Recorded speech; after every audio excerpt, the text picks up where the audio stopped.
Hello bedtime explorers, tonight we embark on a journey not through a starlit galaxy, but across the shimmering, warm waters of Southeast Asia, to a tiny speck on the map, a volcanic archipelago shrouded in mist and mystery.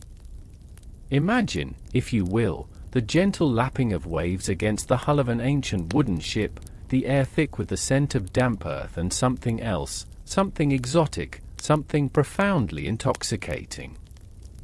You breathe it in, that rich, complex aroma, a scent that will, for centuries to come, drive empires to madness, individuals to unimaginable wealth, and countless others to their graves.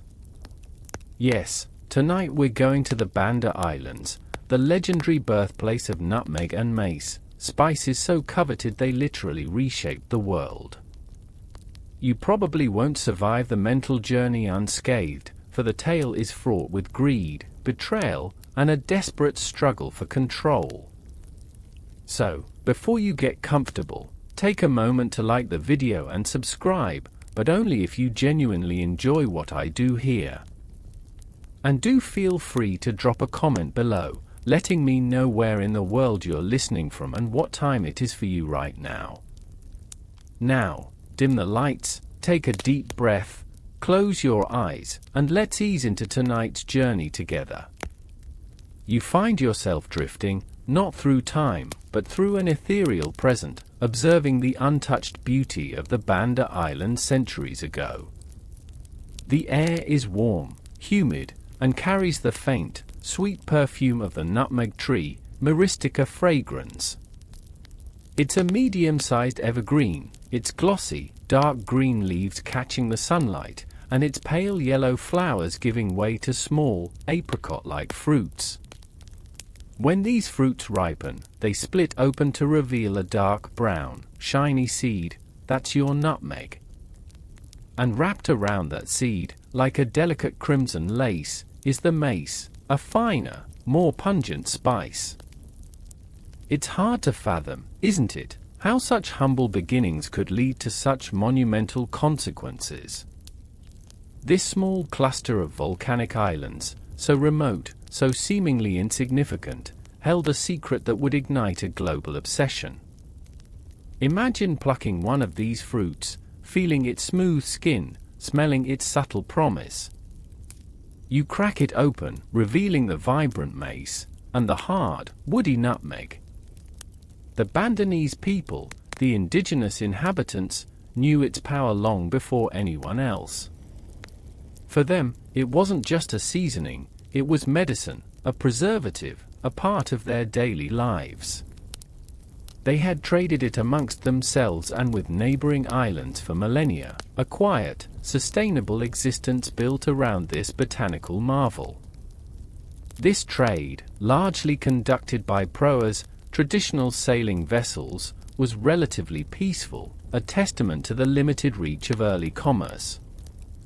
Historians still argue whether the Bandanese fully grasped the sheer value of their natural bounty to the distant lands that would soon descend upon them. Did they suspect the coming storm, or were they simply enjoying the bounty of their fertile lands? You watch as a gentle breeze rustles through the nutmeg groves, carrying the distinct, musky fragrance. It's a scent that promises warmth, comfort, and perhaps a touch of the exotic. Today, we might sprinkle a dash of nutmeg into our morning coffee or a pumpkin pie, barely giving it a second thought. But then, it was liquid gold, a commodity so precious it would literally be exchanged for entire islands. Think about that for a moment, a tiny seed, worth more than a piece of land the size of Manhattan. It almost makes you want to start a spice garden, doesn't it? Though, I can assure you, the initial investment in security might be a bit steep. The Bandanese, with their simple tools and profound connection to the land, harvested these treasures with reverence. They dried the nutmeg in the sun, carefully separating the mace, preparing them for trade. This was not a sophisticated operation, no industrial complexes, just hands, sun, and the rhythm of nature. Yet, this unassuming process laid the foundation for an economic powerhouse, a ripple effect that would touch every corner of the known world. It's truly a testament to how something so small can trigger such monumental shifts. You can almost hear the quiet hum of their lives, blissfully unaware of the tempest brewing on the horizons, a tempest driven by a hunger for the very aroma that now surrounds you. As the scent of nutmeg slowly fades from your immediate surroundings, your consciousness begins to drift, not away from the islands, but back through the annals of time, to an era when the Banda Islands were still a whispered secret, a rumor carried on the trade winds. You find yourself on the deck of a Sanskrit-speaking vessel, perhaps a Javanese jong, navigating the vast expanse of the Indian Ocean. The sun beats down, relentless and tropical, glinting off the sapphire waters. You feel the creak of the timber beneath your feet, the sway of the ship as it cuts through the waves, propelled by the ancient knowledge of the monsoons. This wasn't just about getting from point A to point B, it was a dance with nature, a gamble against the vast, unpredictable sea. Imagine the courage it took, centuries before GPS and reliable weather forecasts, to set sail into the unknown, guided only by stars, currents, and generations of accumulated wisdom. These were the true pioneers of globalization, long before the term was even conceived. They weren't seeking new continents, but rather, new flavors, new aromas, new ways to enhance life, and new opportunities for wealth. Their ships, laden with goods from India, China, and the Middle East, sought the exotic spices of the Indonesian archipelago. You observe the faces of the crew, tanned and weathered, their eyes scanning the horizon for any sign of land, any hint of the fabled Spice Islands. They traded textiles, pottery, and precious metals for these aromatic treasures, not for immediate consumption in their own lands, but to transport them further west, along a chain of intermediaries, each adding their markup, each contributing to the growing mystique and value of the spices. This intricate network, a precursor to modern supply chains, was surprisingly efficient for its time. It was a relay race across continents, with the spices as the ultimate prize. Historians still argue whether the exact routes and the specific goods exchanged were consistently documented or largely passed down through oral tradition. It's a tantalizing thought, isn't it, how much history is simply whispered away by the winds? The demand was not just for flavor. These spices were thought to possess potent medicinal properties. Nutmeg, for instance, was believed to cure everything from indigestion to the plague. Cloves were heralded as a remedy for toothaches and a powerful antiseptic. You can almost hear the ancient doctors prescribing a pinch of nutmeg for a fever or a clove poultice for a swelling.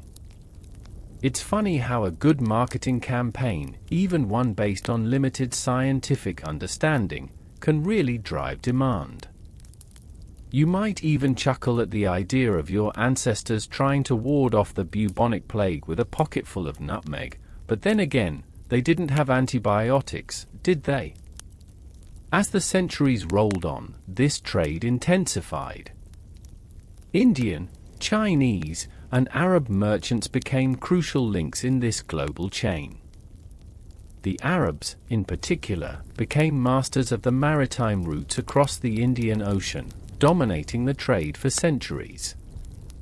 They meticulously guarded their knowledge of the monsoons and their direct connections to the spice sources, creating a highly profitable monopoly. Imagine trying to keep such a vast, sprawling secret. It's like trying to hide a massive treasure map in plain sight while everyone is frantically searching for X marks the spot. The mystique, of course, only added to the allure and the price. You can almost picture them, these shrewd traders, exchanging pleasantries while subtly deflecting any direct questions about the source of their fragrant bounty. The spice trade wasn't just about commodities, it was about the exchange of cultures, ideas, and technologies. Along with the spices, new navigational techniques, shipbuilding methods, and even religious beliefs traveled across these vast distances. It was a truly transformative force, slowly but surely weaving the disparate threads of the world into a single, interconnected tapestry. And you, drifting through this ancient sea, are a silent witness to the dawn of a truly globalized world, a world awakened by the intoxicating aroma of distant islands. You remain a silent observer, now embedded within the bustling port of Alexandria, around the 13th century. The air here is a cacophony of languages: Arabic, Greek, Italian, and a medley of scents: salt from the sea, the sweet aroma of dates, and, most prominently, the pungent, exotic perfume of spices. The Arab traders stand at the zenith of their power, having meticulously crafted and jealously guarded the spice routes for centuries. They are the gatekeepers, the masters of supply and demand, the ones who truly understand the magic held within those dried berries and barks. Imagine walking through the souk, the marketplace, with towering stacks of pepper, mounds of cinnamon, and here and there, the unmistakable glint of red mace and the dark, unassuming nutmeg. These are not merely commodities, they are stories, journeys, and fortunes wrapped in fragrant bundles. The Arab merchants, with their flowing robes and keen eyes, negotiate with Venetian and Genoese traders, their voices a low hum of commerce. They spin tales of fantastical lands, dangerous voyages, and mythical beasts guarding the spice groves, all designed, of course, to keep the Europeans ignorant of the true source and to justify the exorbitant prices. You might even hear a whispered account of cyclops guarding clove trees, or fearsome griffins nesting in nutmeg groves. It's quite clever, really, playing on the exotic allure and the fear of the unknown to maintain a lucrative secret. This elaborate web of trade routes, often referred to as the Silk Road of the Sea, stretched from the Indonesian archipelago, across the Indian Ocean, up the Red Sea, and into the Mediterranean. The spices would change hands multiple times along this journey, each intermediary adding a significant markup. By the time nutmeg reached the markets of Venice or London, its price had inflated by thousands of % from its origin. This wasn't just profit, it was generational wealth, built on the desire for flavor, preservation, and status. Think about that for a second, a tiny nut, increasing in value so astronomically that it could fund wars, build cathedrals, and launch empires. It puts the price of your fancy coffee into perspective, doesn't it? The brilliance of the Arab traders lay not just in their seafaring prowess, but in their strategic control of information. They maintained strict secrecy about the precise locations of the Spice Islands, particularly the fabled Banda Islands and the Moluccas where cloves originated. They used their intimate knowledge of winds, currents, and hidden harbors to outmaneuver any potential rivals. Historians still argue whether the detailed navigational charts of the time were intentionally vague to further obscure the routes, or simply reflected the limitations of cartography then. It's a tantalizing thought. Was it deliberate misinformation or just a rough sketch of a vast, mysterious world? You see the eagerness in the eyes of the European merchants. For centuries, Europe had been beholden to the Arab and Venetian middlemen, paying astronomical prices for nutmeg, cloves, and pepper. Imagine the frustration, knowing such immense wealth existed, but having no direct path to it. It was like seeing a treasure chest overflowing with gold, but the key was held by someone else, far, far away. The sheer audacity of the idea, to sail around the vast, unknown continent of Africa, was breathtaking. Most maps of the time were wildly inaccurate, filled with sea monsters and mythical lands. You'd almost expect to see a "Here be dragons" warning scrawled across the southern reaches of Africa, wouldn't you? This era marks the dawn of the age of exploration, and Portugal, a relatively small nation on the edge of the known world, was at its forefront. They possessed a unique combination of factors: innovative shipbuilding techniques, skilled navigators, and, crucially, the unwavering patronage of figures like Prince Henry the Navigator. While Prince Henry himself never sailed the open seas to the Indies, his vision and investment in cartography, navigation, and maritime technology laid the groundwork for Portugal's astonishing achievements. He was the ultimate behind-the-scenes guy, the Q to James Bond, if you will, but instead of gadgets, he provided the knowledge to conquer the oceans. You feel the palpable sense of urgency. The motivation wasn't just economic, it was also religious. The Portuguese crusading spirit, a desire to outflank the Muslim powers who controlled the existing trade routes, added a powerful impetus to their voyages. They dreamed of finding the mythical Christian kingdom of Prester John in Africa, a potential ally against their perceived enemies, and of spreading Christianity to new lands. So, it wasn't just about nutmeg, it was about God, glory, and, let's be honest, an awful lot of gold. Then, the breakthrough. You witness the return of Vasco da Gama in 1499, his ships battered but triumphant, having successfully rounded the Cape of Good Hope and reached Calicut, India. This single voyage shattered the Arab-Venetian monopoly and opened a direct maritime route from Europe to the east. The implications were seismic. No longer would European merchants have to deal with multiple intermediaries and inflated prices. They could now go straight to the source, or at least, much closer to it.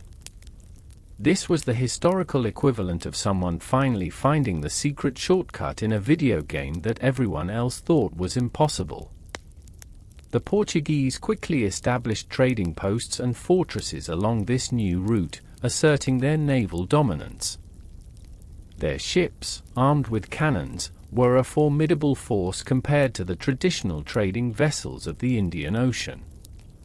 This wasn't just about trade anymore, it was about power projection. They weren't just buying spices, they were taking them, often by force.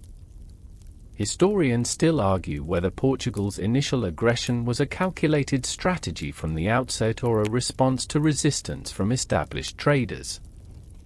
Was it purely rapacious greed, or a perceived necessity to establish control in a hostile environment? As you stand on that Lisbon dock, you sense the momentous shift. The world is about to shrink dramatically, connected by new sea lanes, and the quiet existence of the Spice Islands is about to be violently interrupted. The global obsession with nutmeg and cloves, once a distant hum, is about to become a roaring tempest, driven by European ambition and the raw power of their burgeoning navies. Your perspective shifts again, and now you are standing on the sun-drenched shores of Goa, India, in the early 16th century. The air is thick with humidity and the metallic tang of salt, but also the scent of conquest and ambition. The year is 1510, and Afonso de Albuquerque, the ruthless and brilliant Portuguese admiral, has just captured Goa, establishing it as the strategic cornerstone of Portugal's burgeoning Eastern Empire. His eyes, and the eyes of the Portuguese crown, are not fixed solely on India, but further east, towards the true heart of the spice trade, the fabled Moluccas, the Spice Islands. You see the formidable Portuguese carracks and caravels, their sails emblazoned with the cross of Christ, their decks bristling with cannons. These are not merely trading vessels, they are instruments of imperial power. Their mission is clear: to bypass the Arab middlemen entirely, to to seize direct control of the spice sources and to establish a global monopoly for Portugal. It's a bold, almost reckless ambition, fueled by reports of immense wealth and a deep-seated desire to outmaneuver their European rivals. Imagine the sheer audacity required to sail halfway across the world with a handful of ships and declare yourself the new boss. You've got to admire the chutzpah, even if the methods were, shall we say, less than diplomatic. The Portuguese quickly understood that control of the choke points was paramount. In 1511, under Albuquerque's command, they set their sights on Malacca, a crucial trading port on the Malay Peninsula, which served as the gateway to the Moluccas. You witness the brutal siege, the thunder of cannons, the desperate resistance of the Sultanate of Malacca. The city falls, and with it, centuries of independent Asian trade are disrupted. The Portuguese establish a heavily fortified fortress, asserting their dominance over this vital strait. This was a strategic masterstroke, a move that gave them a significant advantage in controlling the flow of spices. Historians still argue whether the Portuguese truly grasped the long-term impact their violent disruption would have on the intricate, centuries-old Asian trade networks, or if they were simply focused on immediate gains. Did they see the dominoes falling, or just the first few? From Malacca, the path to the Moluccas lay open. You feel the anticipation, the almost feverish excitement, as Portuguese fleets venture further into the archipelago. They finally reach the legendary islands of Ternate and Tidore, the twin sultanates that were the primary source of cloves, and eventually, the Banda Islands, the sole origin of nutmeg and mace. Here, the Portuguese found not a unified empire, but a patchwork of warring sultanates and indigenous communities. This fragmentation, unfortunately for the islanders, played right into the hands of the European newcomers. It was like showing up to a party where everyone's already bickering and realizing you can just walk in and take the best snacks. The Portuguese strategy was simple, if brutal: to establish alliances with one faction, provide military support against their rivals, and in return, demand exclusive trading rights and, increasingly, control over the spice production itself. You observe the first tentative interactions, the exchange of gifts, the carefully worded treaties, which quickly devolve into demands and military coercion. Fortresses are erected on these distant islands, manned by Portuguese soldiers, who are often isolated and vulnerable, yet surprisingly effective in asserting their will. These outposts, thousands of miles from Lisbon, were the spearheads of a new global order. This was a transformative moment in global history. For the first time, a European power had established a direct presence at the source of these highly coveted commodities. The impact on the traditional Asian trading powers, particularly the Arab and Chinese merchants, was immediate and severe.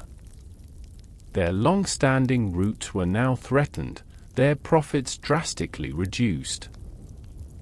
The global obsession with spices had finally brought European warships to the doorstep of the Spice Islands, ushering in an era of colonialism and intense competition that would reshape the entire world. The age of subtlety and indirect trade was over, the era of direct conquest had begun, all for the enchanting aroma of a few dried berries and barks. The scene shifts dramatically, carrying you across the vast, glittering expanse of the Pacific Ocean, to the distant, windswept shores of Seville, Spain, in the early 16th century.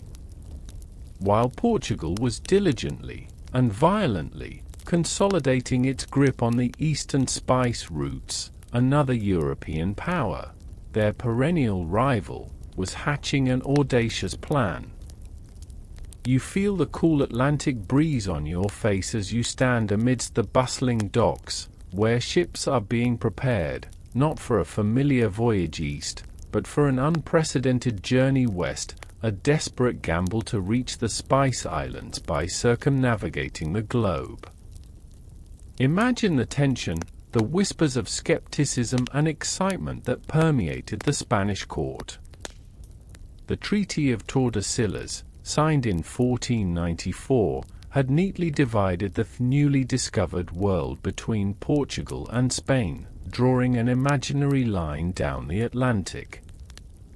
Everything to the east of that line, including the coveted Spice Islands, theoretically belonged to Portugal. This infuriated the Spanish, who felt cheated out of the world's most lucrative commodities. So, if they couldn't go east, they would go west. It was the ultimate fine, I'll build my own theme park moment, but with entire oceans and global empires at stake. This is where Ferdinand Magellan steps onto the stage. You see him, a Portuguese navigator himself, but one who felt slighted by his own king, now pledging his loyalty, and his daring vision, to Spain. He proposed a westward route, a perilous journey across the vast, uncharted Pacific, to reach the Moluccas. The idea was met with ridicule by many, seen as a fool's errand. How vast was this ocean sea? What lay beyond the Americas? Legends of monstrous kraken and boiling seas probably filled more minds than actual geographic facts. You'd almost expect a cartographer to throw up their hands and just draw a giant question mark on the map. You stand on the deck of the Trinidad, one of Magellan's 5 ships, as they depart in August 1519. The sheer audacity of the voyage is staggering. Supplies were limited, knowledge of currents and winds almost non-existent for such a vast ocean, and the morale of the crew, a motley collection of Spaniards, Portuguese, and various Europeans, was fragile. You feel the rhythmic creak of the ship, the endless expanse of blue, and the gnawing uncertainty in the pit of your stomach. This wasn't a leisurely cruise, it was a desperate quest for wealth and glory. Historians still argue whether Magellan truly intended to circumnavigate the globe or if his primary goal was simply to prove a western route to the Moluccas, with the full circumnavigation being an unforeseen consequence of survival. Was it grand vision or desperate improvisation? The journey was, of course, hellish. You experience the crushing boredom, the gnawing hunger as rations dwindle, the terrifying storms, and the insidious creep of scurvy, turning healthy men into skeletal figures.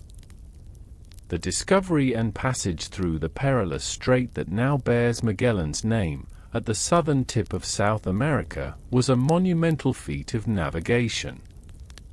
But the Pacific, that seemingly endless, calm ocean that gave it its name, proved to be the ultimate test of endurance. Months passed with no sight of land, and fresh water and food became critically scarce.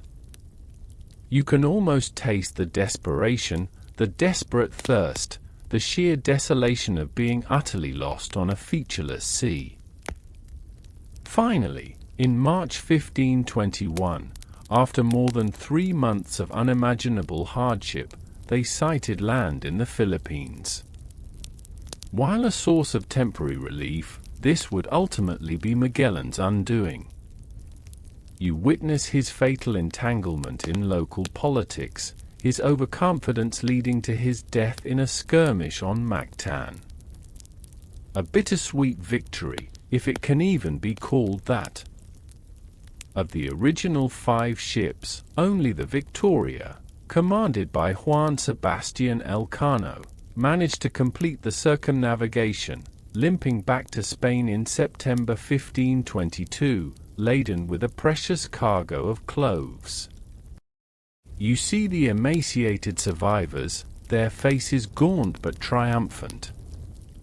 They had proven that the world was round, that a western route to the Spice Islands existed, and that Spain, too, could claim a piece of the pie.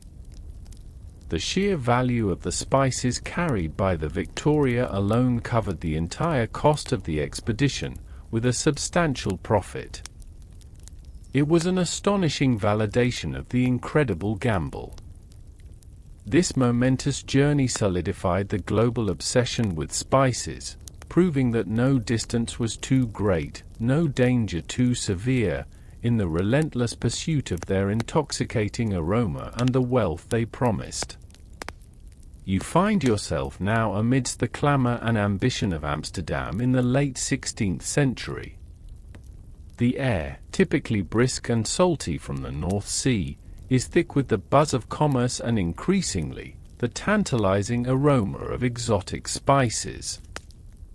While Portugal and Spain were busy carving up the world, a new, formidable player was quietly rising from the lowlands, the Dutch Republic.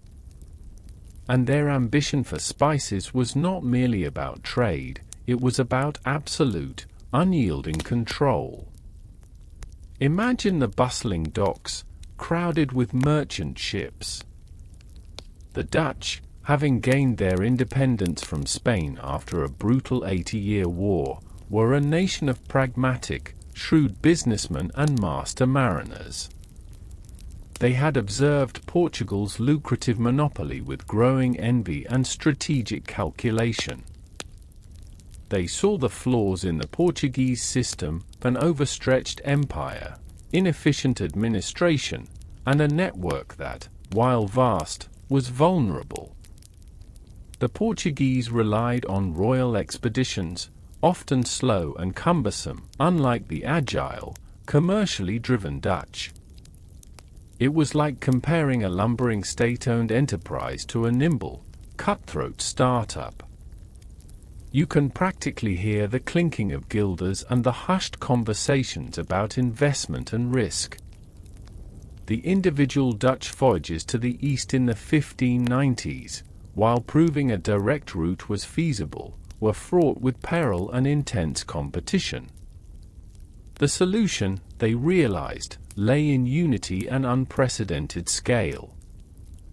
And so, in 1602, under the shrewd guidance of political figures like Johan van Oldenbarnevelt, something entirely new was forged, the Verenigde East-Indisch Company, a VOC, or the Dutch East India Company.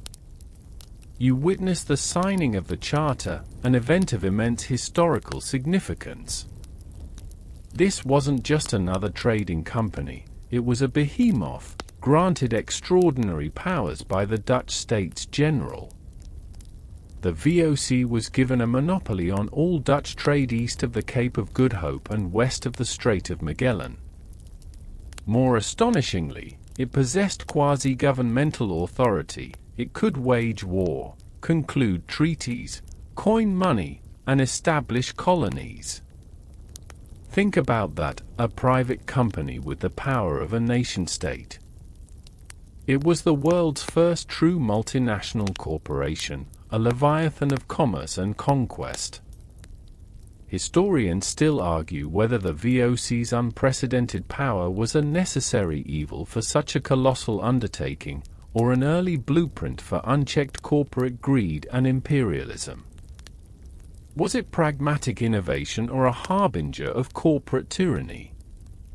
With this powerful mandate, the VOC swiftly turned its attention to the Spice Islands. Their initial target, the Banda Islands, the exclusive source of nutmeg and mace. They understood that controlling the unique origin of these spices was the key to an unshakable monopoly. The Portuguese, though present in the region, had never truly dominated the small, fiercely independent Bandanese islanders. This presented an opportunity the Dutch were quick to exploit. You feel the palpable shift in the global balance of power. The Dutch, with their superior shipbuilding, financial backing, and ruthless efficiency, were about to unleash a new level of colonial ambition upon the unsuspecting islands. Their ships, known for their speed and cargo capacity, began to flood the eastern seas. They were not just looking for a piece of the spice trade, they intended to swallow it whole. The age of gentle negotiation was over. The age of corporate-backed, state-sanctioned violence was about to begin. It's almost ironic how something as soothing and comforting as a spice could incite such brutal, calculated aggression. You can almost hear the distant drums of war, muffled by the waves, but growing steadily louder with each passing day. The global obsession with nutmeg and cloves was about to turn truly ugly. The scene darkens, and the gentle lapping of waves is replaced by the ominous creak of Dutch warships anchoring off the coast of the Banda Islands in the early 17th century. The air, once fragrant with nutmeg, now carries the scent of gunpowder and fear. The Dutch East India Company, a VOC, armed with its unprecedented charter and ruthless ambition, was not here to trade, it was here to conquer. You feel a chill in the tropical air, a stark contrast to the usual warmth, as the nutmeg wars begin in earnest. Imagine the Bandanese islanders, living for centuries in relative peace, their lives intertwined with the rhythm of the nutmeg harvest. They had traded with various Asian merchants, and even the Portuguese, on their own terms. They were a sophisticated maritime people, not easily intimidated. But the Dutch arrived with a different mindset, an iron will, and a devastating technological advantage. Their cannons and muskets, combined with their unwavering focus on establishing a complete monopoly, meant there would be no compromise. It was like a charming village suddenly finding itself in the path of an unstoppable, emotionless corporate machine. You almost want to whisper a warning to them, knowing what's to come. The VOC strategy was simple: secure all the nutmeg-producing islands and eliminate any competition. Their initial attempts at negotiation were often backed by overwhelming force.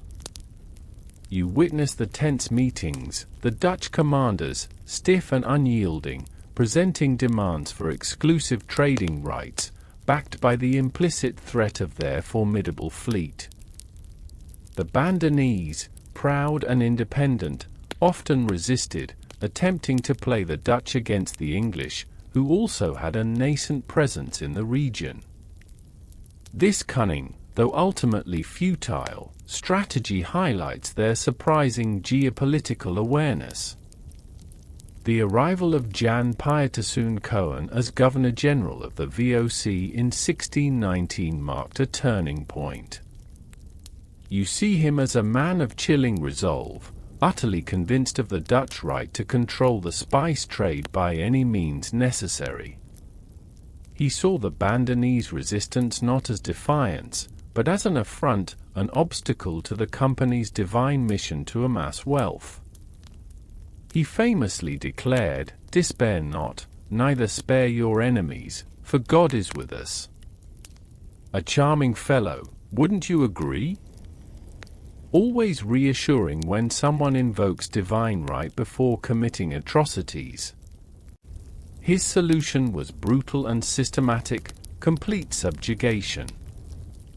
In 1621, Coen launched a full-scale invasion of the Banda Islands. You hear the deafening roar of cannons, the crackle of muskets, and the desperate cries of the Bandanese. The Dutch forces, consisting of soldiers, mercenaries, and even Japanese samurai brought in for their martial prowess, swept through the islands with devastating efficiency. The Bandanese, armed primarily with spears and rudimentary firearms, were no match for the disciplined, heavily armed VOC forces. Historians still argue whether Cohen's extreme violence was solely due to his personal fanaticism or a deliberate, calculated policy sanctioned by the VOC directors to instill absolute terror and ensure future compliance. Was it a rogue actor or a corporate directive? The island of Lontor, the largest and most populous, suffered immense casualties. Then came the infamous massacre of the Bandanese elders in 1621. You turn away from the horrific sight, but the echoes of their cries linger. Cohen, enraged by perceived treachery and continued resistance, executed almost all the male adult leaders and elders of Banda, effectively decapitating their society. This wasn't just warfare. It was an act of deliberate extermination designed to break the Bandanese spirit and ensure no future challenges to Dutch authority. The surviving Bandanese were enslaved, scattered, or simply left to starve. The islands, once teeming with a vibrant indigenous population, were systematically depopulated. The nutmeg groves, the very source of their wealth and downfall, lay silent, awaiting new hands to work them. The Dutch then imported slaves from other parts of Indonesia and India, along with European contract workers, to cultivate the nutmeg. It was a complete societal reset, all for a spice. The global obsession with nutmeg had reached its blood-soaked zenith, revealing the terrifying depths of human greed. The silence that now hangs over the nutmeg groves is far more chilling than any battle cry. The air is heavy, not just with the humid tropical heat, but with a profound, unsettling silence. The vibrant life that once pulsed through the Banda Islands has been brutally extinguished. You witness the aftermath of the Dutch conquest, a chilling testament to the lengths to which ambition, fueled by the global obsession with spices, can drive humanity. The once thriving Bandanese society has been decimated, their land now a vast, fertile graveyard. This is the harrowing reality of run or die. Imagine the terrified survivors, those who managed to escape the initial massacres, fleeing into the dense jungle, hiding in caves, desperately clinging to a fading hope of survival. You hear the rustling of leaves as they move furtively, avoiding the patrols of Dutch soldiers and their foreign mercenaries. For them, every shadow holds a threat, every distant sound could be the harbinger of death or enslavement. It's a cruel game of hide and seek, where the stakes are life itself. You might recall the earlier thought of playfully trying to grow spices. Now, the very notion feels grim, considering the blood spilled for them. Those who were captured faced an equally grim fate. You see them, the few remaining Bandanese, rounded up and forced into brutal servitude. They are now slaves on their own ancestral lands, compelled to work the very nutmeg groves that brought about their undoing. The Dutch East India Company, VOC, needed laborers, and they filled the void left by the annihilated indigenous population with a ruthless efficiency. Slaves were imported from other parts of the Indonesian archipelago, from India, and even from Africa, creating a diverse, yet utterly subjugated, workforce. It was a macabre irony, this rich land, worked by forced labor, producing a luxury commodity for the distant tables of Europe. The Dutch implemented a highly organized, almost industrial system of cultivation. The nutmeg trees, once cared for by the Bandanese with a deep, traditional knowledge, were now managed by Dutch perkenniers, European overseers who ran the peken, the nutmeg plantations. You see the meticulous grid of the new plantations, a stark contrast to the more organic farming methods of the Banda Islands. Every tree, every nut, was meticulously accounted for. The goal was maximum output, maximum profit, regardless of the human cost. This was the birth of true plantation slavery in the region, a system designed to extract wealth with unparalleled brutality. Life for the enslaved laborers was short and brutal. You witnessed the back-breaking work under the relentless sun, the meager rations, the constant threat of violence from the overseers. Disease, malnutrition, and exhaustion were rampant. The sheer indifference to human life, driven by the insatiable demand for nutmeg, is truly chilling. Historians still argue whether the Dutch policy of near extermination was a premeditated act of genocide or an extreme outcome of a military campaign driven by pure economic imperative. Was it calculated ethnic cleansing or merely the tragic byproduct of an insatiable capitalist hunger? The VOC's monopoly on nutmeg and mace was now absolute. With the Banda Islands largely eliminated and the islands repopulated with a controlled, enslaved workforce, the company could dictate prices and supply to the world. They even went to absurd lengths to maintain scarcity, burning excess nutmeg crops to keep prices artificially high. Imagine the insanity, destroying perfectly good product just to make more money. It's a business strategy that would make even the most ruthless modern CEO raise an eyebrow, if only for its sheer brazenness.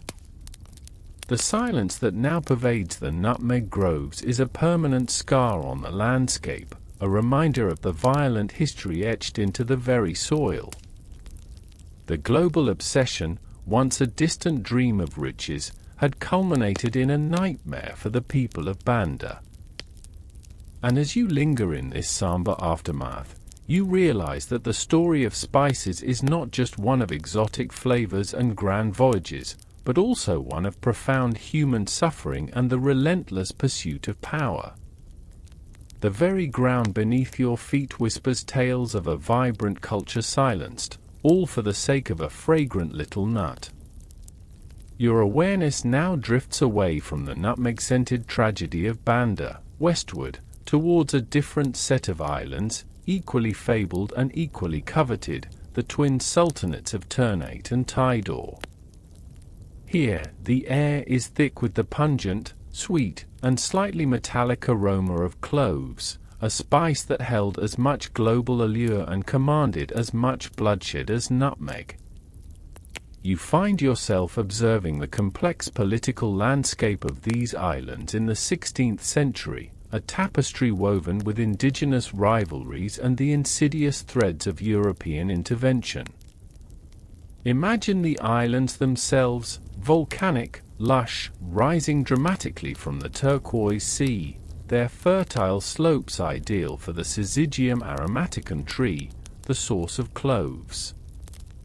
Unlike the nutmeg, which was concentrated on a few islands, clove trees grew more widely across the Moluccas, though Ternate and Tidor were the undisputed heartlands of its production. The sultans of these islands were powerful rulers, with sophisticated maritime networks extending across the archipelago and beyond. They were not naive islanders, they were experienced traders and seasoned warriors. You see the intricate dance of power between Ternate and Tidor, two fiercely independent and often warring sultanates. Their rivalry was ancient, fueled by disputes over land, trade routes, and prestige. This historical animosity, while internal, would prove to be a fatal vulnerability when the Europeans arrived.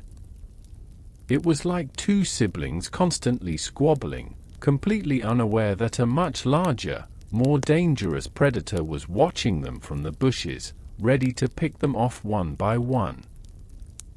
You almost want to shout, "Guys, united we stand, divided you fall." The Portuguese were the first Europeans to reach these clove-rich islands in the early 16th century, specifically establishing a foothold in Ternate in 1512. You observe their initial interactions, a blend of diplomacy, trade, and thinly veiled threats. They built a fortress, Fort São João Baptista, on Ternate, ostensibly to protect their trading interests but primarily to assert control. They exploited the existing rivalry, siding with Ternate against Tidor, promising military aid in exchange for exclusive trading rights for cloves. It was a classic divide-and-conquer strategy, as old as empire itself, and tragically effective. However, the Portuguese hold was never truly stable. You witness the constant friction with the Sultan of Ternate, who chafed under their arrogant rule and monopolistic demands. The Portuguese were often perceived as heavy-handed, unreliable allies, and their attempts to spread Catholicism created further resentment. Their garrisons were small, overstretched, and vulnerable, constantly facing rebellions and attacks from the locals, often secretly aided by the rival Sultanate of Tidor. This was not the smooth, efficient operation they had hoped for. It was a constant struggle. Historians still argue whether the Portuguese genuinely intended to establish a benevolent protectorate over Ternate, or if their actions were always destined to lead to conflict due to their inherent colonial mindset. Was it a flawed attempt at alliance or an inevitable path to domination? Then, the Spanish arrived. Remember Magellan's voyage? After his death, the Spanish continued their efforts to establish a presence in the Moluccas, asserting their claim based on the Treaty of Tordesillas as western demarcation. They naturally gravitated towards Tidor, becoming allies with Ternate's ancient enemy.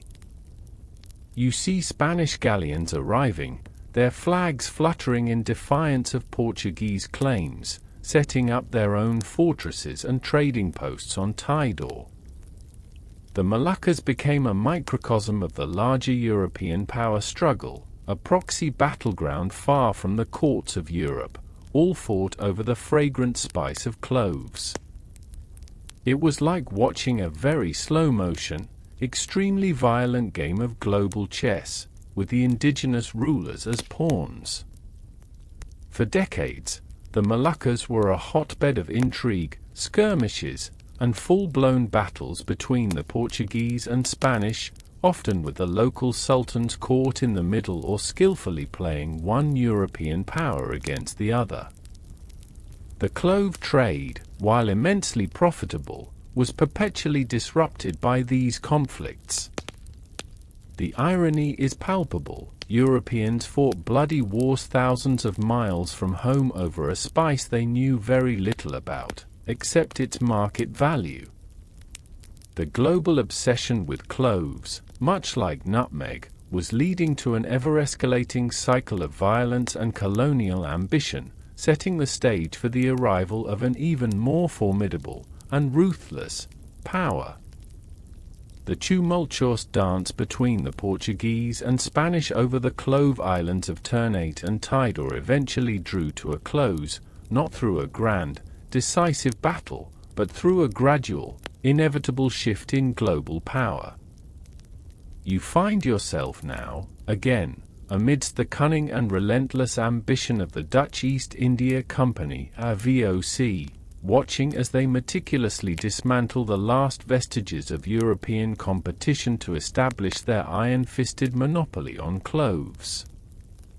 Imagine the frustration of the Dutch as they observed the chaotic, often inefficient, struggles of their Iberian rivals.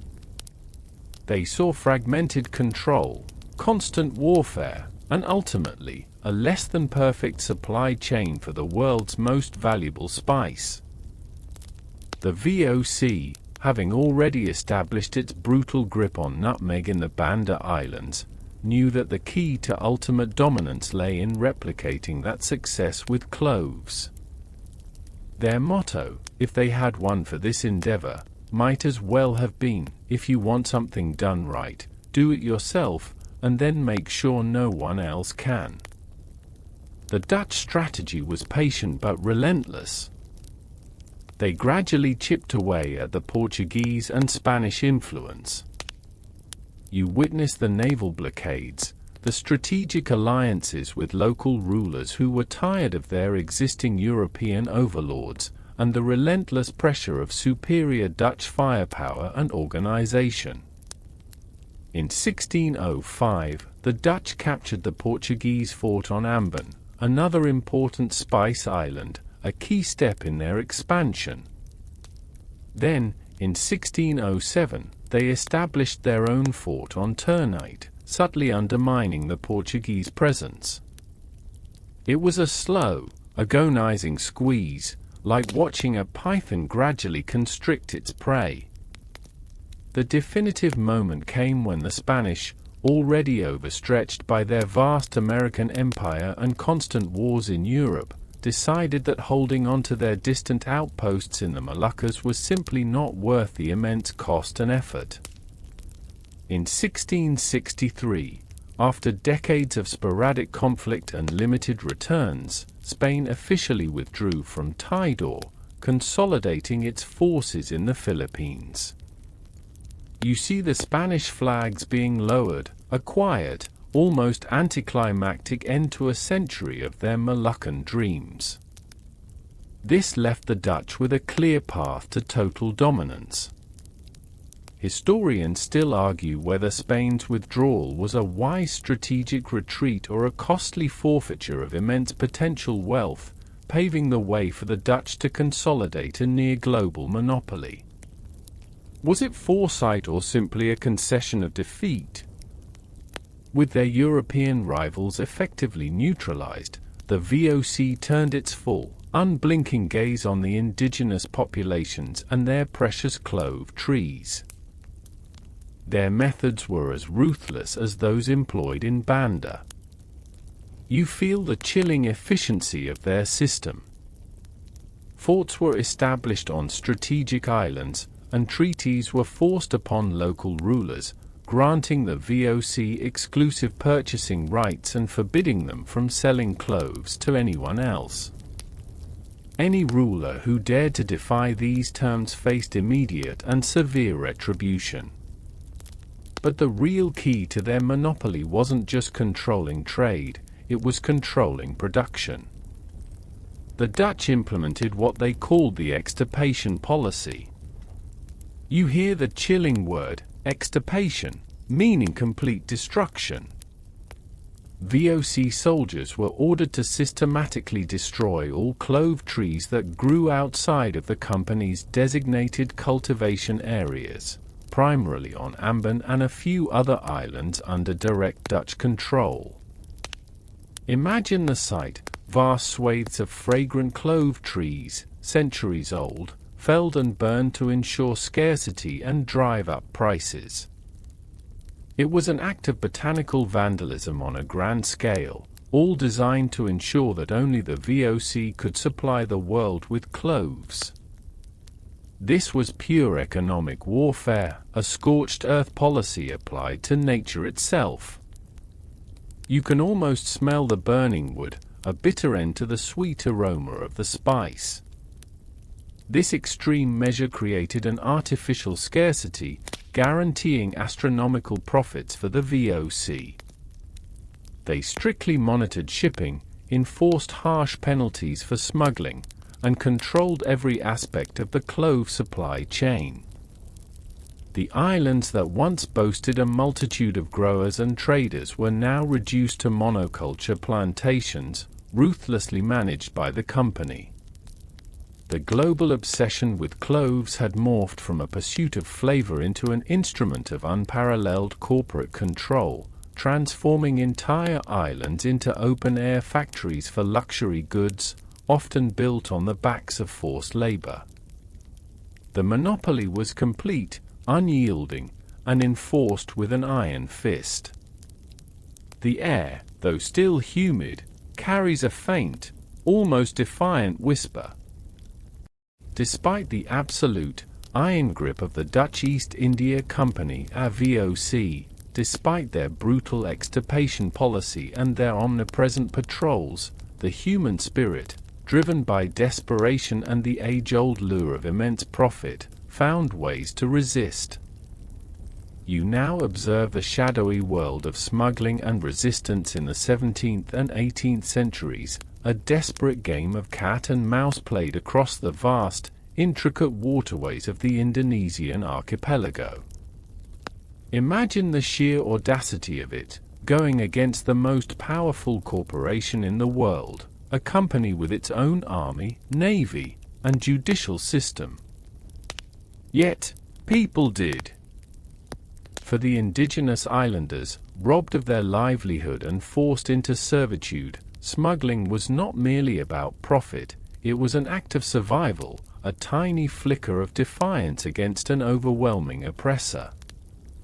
For opportunistic local traders, it was a high-stakes gamble with unimaginable rewards if successful. And for rival European powers, particularly the English and French, it was a way to chip away at the Dutch monopoly and finally get their hands on those precious spices. You can almost feel the tension in the air, the constant vigilance required, the pounding of hearts at the approach of an unfamiliar sail. You witness the ingenious methods employed. Small, nimble boats, often traditional proas, would dart through the labyrinthine island chains, utilizing hidden coves and secret channels known only to local navigators. Clove seedlings, carefully nurtured and hidden in coconut husks or clay pots, were smuggled off the VOC-controlled islands. Nutmeg seeds, equally valuable, were transported in similar clandestine ways. These were not grand, audacious piracies, but quiet, painstaking acts of defiance, often carried out under the cover of darkness or during the monsoon seasons when Dutch patrols were less frequent. It was like trying to smuggle a single, priceless diamond out of a maximum security prison, only the diamond was a tiny, fragile seed. The penalties for being caught were horrific. You hear the stories, whispered in hushed tones, public floggings, mutilation, years of hard labor in the VOC's notorious prisons, or even execution. The Dutch created a climate of terror to deter any attempts at breaking their monopoly. Yet, the sheer value of the spices, and the desperate poverty inflicted by Dutch rule, made the risk seem worthwhile to many. It's a testament to the power of human ingenuity and desperation when faced with overwhelming oppression. Historians still argue whether the widespread smuggling indicated a fundamental flaw in the VOC's enforcement strategy, or if it was an unavoidable consequence of trying to control nature itself. Was it a sign of inefficiency or simply the intractable nature of human defiance? One of the most persistent threats to the Dutch monopoly came from the English. Though their presence in the region was initially much smaller than the Dutch, they constantly sought opportunities to cultivate their own spice groves or to trade directly with islands outside VOC control. You observe their clandestine efforts to obtain viable seedlings and saplings of nutmeg and clove trees. It was the ultimate industrial espionage, long before the term existed. They didn't need entire islands, they just needed a few living plants to establish their own plantations elsewhere. A particularly significant moment, often romanticized, involves the British capture of Run Island in the Banda Group. For decades, this tiny island, rich in nutmeg, was a pawn in the Anglo-Dutch rivalry. though eventually traded back to the Dutch for Manhattan Island. Yes, that Manhattan. The British efforts, even if seemingly small at the time, kept the pressure on the VOC. You almost laugh at the exchange, a swampy, insignificant island for the birthplace of global finance. Who knew a tiny nut could be so valuable? But the true importance lay in the continuous attempts to circumvent the monopoly, highlighting its inherent fragility despite the brutality of its enforcement. Despite the VOC's efforts, cloves and nutmeg gradually found their way out of the Moluccas, carried by the currents of desperation and ambition. These seeds of defiance, literally and figuratively, would eventually break the Dutch stranglehold, forever changing the global landscape of spice cultivation. The monopoly, so ruthlessly built, contained the very seeds of its own eventual dissolution, hidden in the pockets of brave smugglers and the hold of daring ships. The scent of rebellion, faint but persistent, begins to permeate the humid air, carrying with it the promise of liberation for the coveted spices. You now witness the slow, painstaking process by which nutmeg and cloves, once confined to their tiny, exclusive islands by the brutal might of the Dutch East India Company, VOC, finally began their global migration. This is the story of how seeds of defiance, literally and figuratively, escaped their prison and blossomed across new lands. Imagine the painstaking efforts involved. It wasn't just about snatching a few seeds, it was about keeping them alive during perilous journeys. Nutmeg seeds, for instance, have a very short viability period. They lose their ability to germinate quickly once removed from the fruit. Cloves were slightly more robust, but still a challenge to transport over vast distances. You picture clandestine operations, brave individuals carefully packing seeds in damp earth or even in wax, hoping to trick the vigilant Dutch patrols. It's like a botanical version of a spy thriller, with tiny, unassuming seeds as the ultimate intel. One of the key figures in this botanical espionage was a Frenchman named Pierre Poivre, whose name, ironically, means pepper in French. You envision him, a determined and cunning horticulturist, actively working to break the Dutch monopoly in the mid-18th century. He was not a warrior or a politician, but a man of science and adventure. His missions were audacious: to acquire live spice plants and transport them to French colonies. He famously smuggled nutmeg and clove seedlings from the Moluccas, navigating treacherous waters and outwitting Dutch agents who were under strict orders to prevent such an occurrence. Historians still argue whether Poivre's personal daring was the sole reason for his success, or if a degree of VOC complacency, born from decades of unchallenged dominance, also played a part. Was it pure brilliance or a lapse in security? Poivre successfully transported viable plants to the French islands of Mauritius and Réunion in the Indian Ocean. You see the tentative planting, the careful nurturing of these precious saplings in foreign soil. It was a risky endeavor, as the microclimates had to be just right, and the young plants were vulnerable to disease and pests. But they thrived.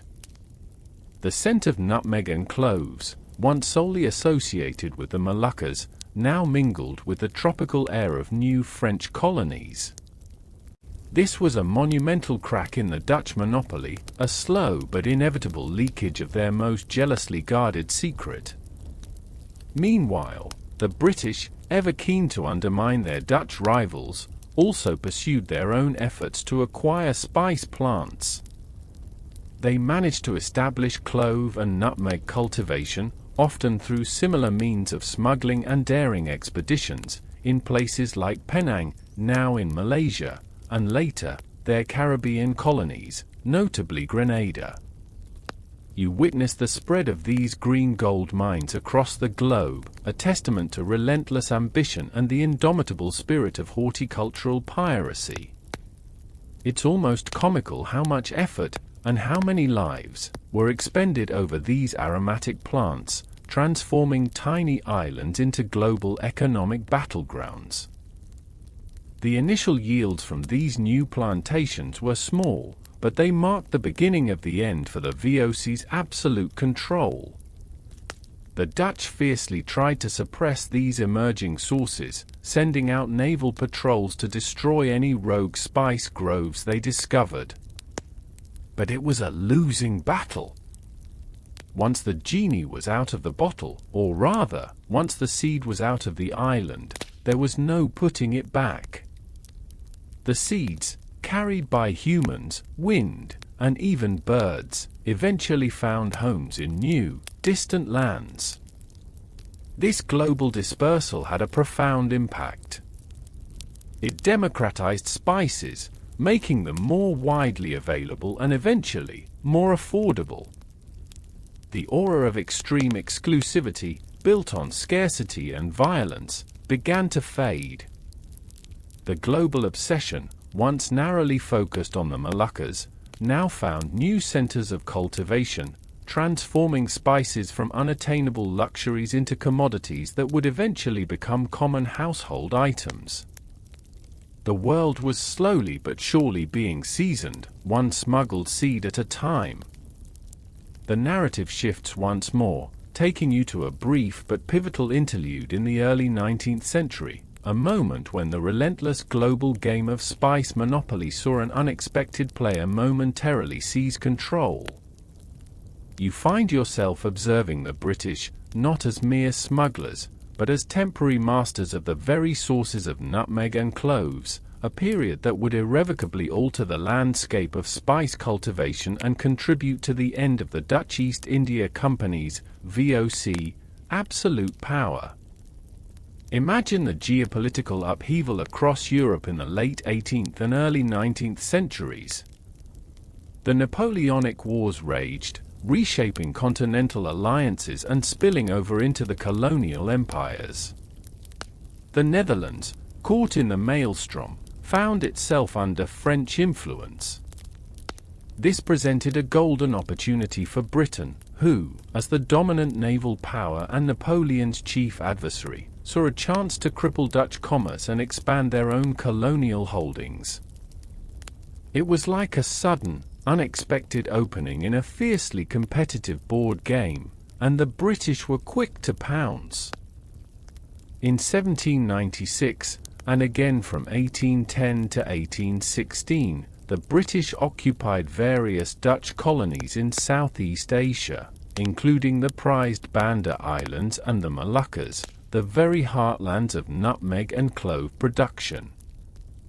You witness the fleeting presence of the Union Jack fluttering over the spice groves, a stark contrast to the familiar Dutch tricolour.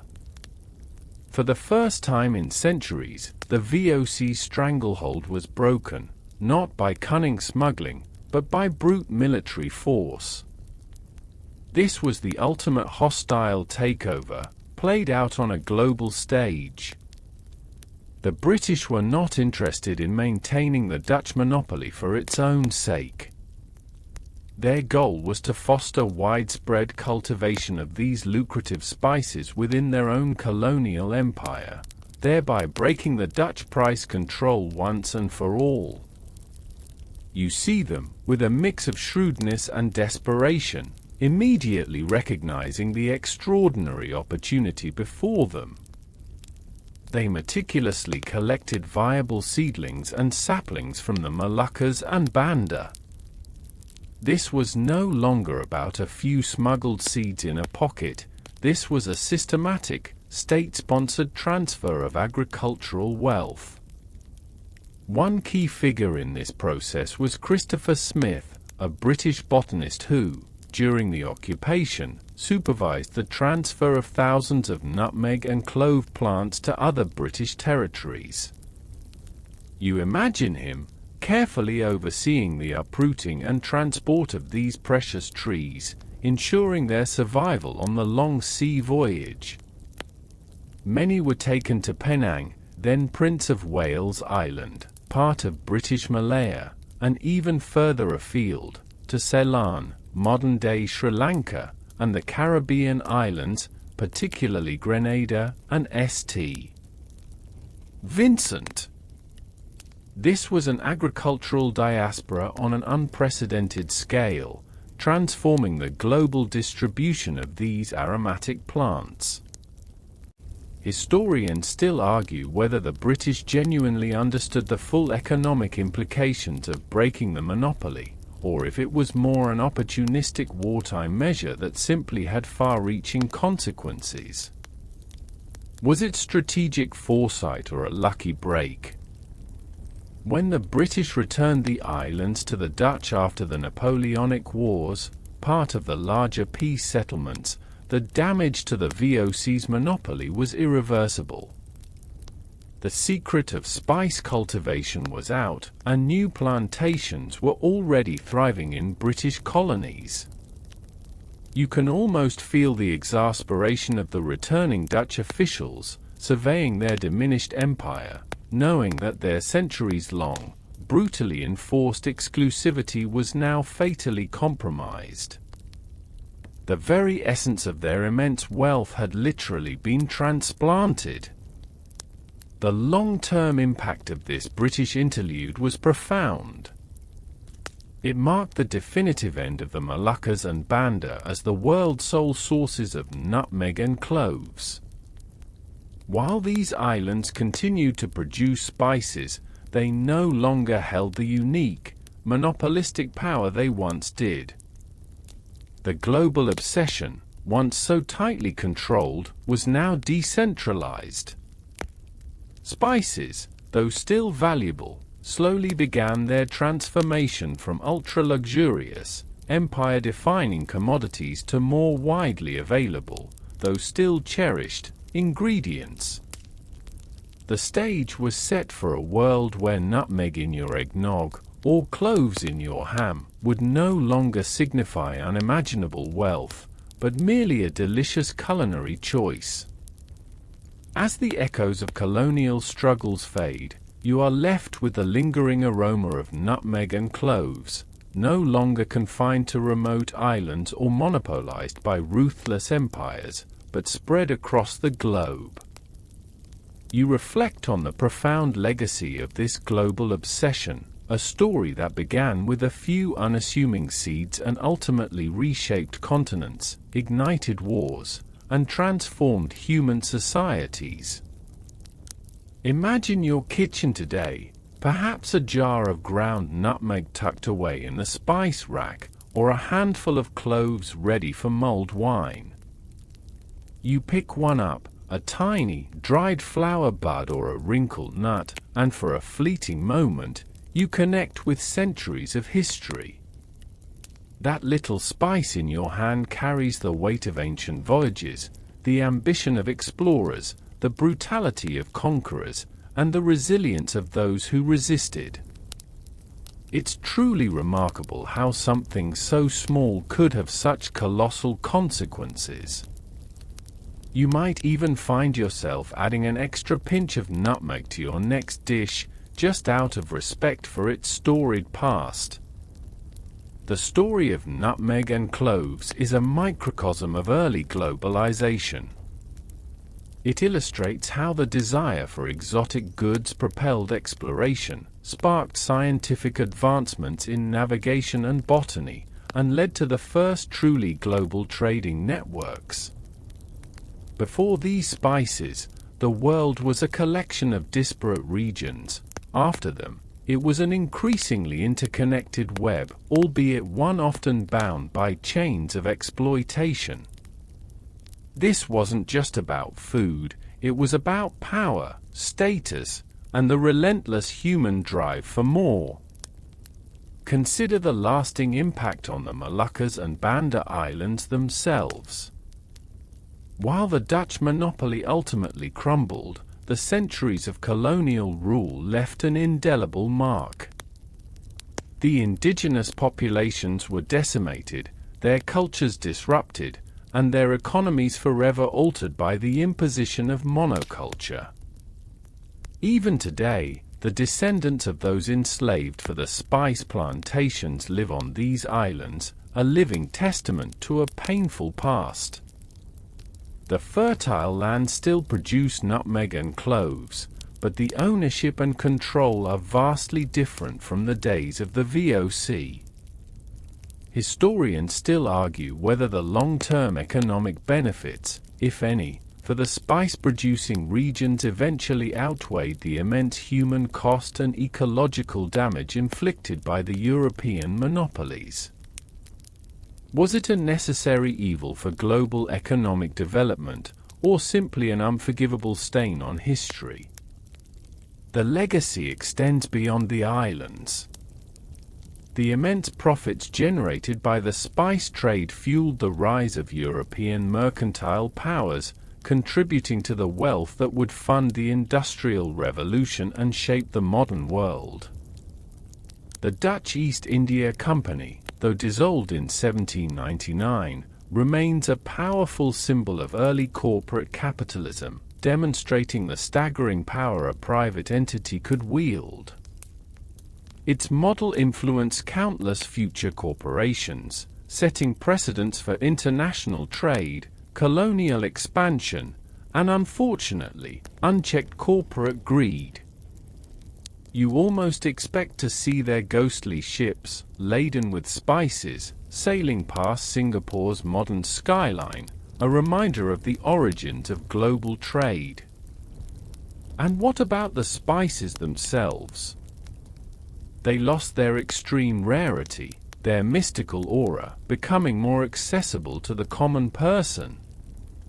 No longer a cure-all for the plague or a symbol of aristocratic wealth, nutmeg became a comforting addition to baked goods, and cloves found their place in holiday hams and apple pies. Their journey from sacred commodity to everyday seasoning reflects the broader democratization of goods that globalization eventually brought, even if the path was paved with suffering. As you close your eyes, you might imagine the subtle, warming scent of nutmeg and the pungent, inviting aroma of cloves. They are more than just flavors, they are portals to a complex, dramatic past. They remind us that even the simplest ingredients in our pantry can hold extraordinary stories of human ambition, resilience, and the relentless, sometimes brutal, march of history. And perhaps, just perhaps, knowing their story makes that sprinkle of spice just a little bit more profound. The images begin to soften, the sounds of distant oceans and bustling markets fading into a gentle hum. The tension of centuries of conquest gives way to the quiet rustle of leaves in a peaceful grove. You feel the cool, soft sheets around you, the gentle rhythm of your own breath. The grand narratives of empires and fortunes recede, leaving only the tranquil essence of the spices themselves, their quiet fragrance a lullaby. The story has ended, the long journey complete. Rest now, in the comforting embrace of history.